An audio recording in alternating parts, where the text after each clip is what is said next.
course, I'm inviting to you for attend my 18th birthday.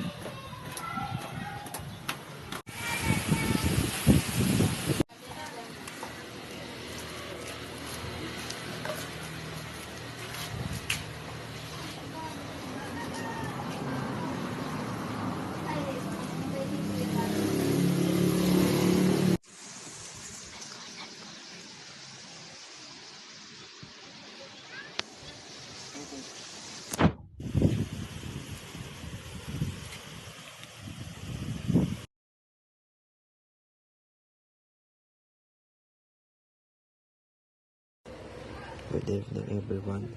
Before we enjoy the celebration, I just want to remind everyone to wear their mask and maintain social distancing for our safety. Let's make this celebration safe and enjoyable for everyone. Thank you for your cooperation.